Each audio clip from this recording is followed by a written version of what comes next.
For those that deny there's a God or deny there's ultimate truth or even deny that knowledge is possible, have you ever noticed that people use words even in any attempt to deny that words have meaning? What am I talking about? Hi, Alex McFarland here. Let's talk for a moment about how skeptics, atheists, and secularists, they have to borrow from a biblical worldview, even in their attempt to argue against a biblical worldview. I've said this many times, that you and I, if you believe truth exists, if you believe that truth can be known, if you believe that truth can be expressed in words, then you're a realist. You may not know this, but if you're a Christian, or if you're just even somebody that believes in truth and knowledge, your epistemology, your basis for knowing, is realism. You are an epistemic realist. But we live in a time when people say that there is no truth that applies to everybody. It's universally true that there is no truth that applies to everybody. And words don't really have meaning. Words are fluid. And let me use words to explain how words don't mean things. Well, I want to quote Greg Bahnsen, the late Greg Bahnsen. He died in 1995, but he was a Reformed theologian and Christian thinker, and he makes an incredible point. Now listen to this quote. Greg Bahnsen, regarding those that deny truth or attempt to deny realism, he says, imagine a person comes in the room and argues no air exists, but he continues to breathe as he argues. Now, intellectually, atheists continue to breathe. They continue to use reason and draw scientific conclusions, which assumes an orderly universe to make moral judgments, which Bahnsen says assumes moral absolutes.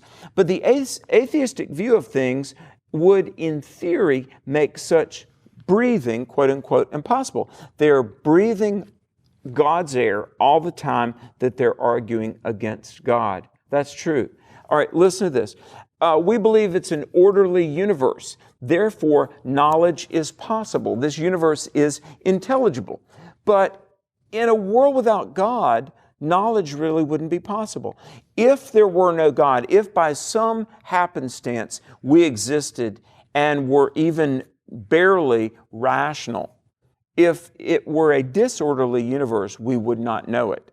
If there were no God, we would not know it. But the mere fact that people so vehemently argue against God, against truth, against moral boundaries, against personal accountability, it shows that there must be a God and there must be truth.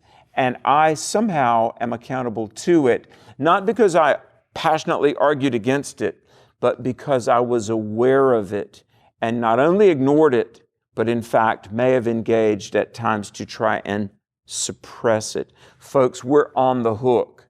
We're on the hook. There is a God, and we're aware of that. Greg Bahnsen was right. It's like the guy saying there is no such thing as oxygen. All the while, he's breathing air. So folks, let's know truth. Let's amend our lives in light of truth, and let's help others find truth as well. Hey, by the way, if you believe in this kind of a message, that truth exists and people need to know it, then please like this video. Give us a big thumbs up. You can go to my website, alexmcfarland.com. You can support our events, publishing, broadcasting, or check out the tab, What Does God Say About My Relationship with Him? Hey, God loves you, and that's truth. What are you doing next summer? Hey, how about this? I want to invite you to join me in Pigeon Forge, Tennessee, August 6 through 11, 2023, for the Faith and Family Retreat. It's going to be awesome. We'll talk about foundational things. What does it mean to be a disciple? How can you defend your faith? Family time, concerts, renewal of wedding vows. It's going to be great. Then fun, a trip to Dollywood. Who wouldn't like that? And then faith in action. There'll be a mission outreach, talking to people about Christ. So again, August 6 through 11, 2023, Pigeon Forge, Tennessee. Go to faithandfamilyretreat.com. I hope to see you there.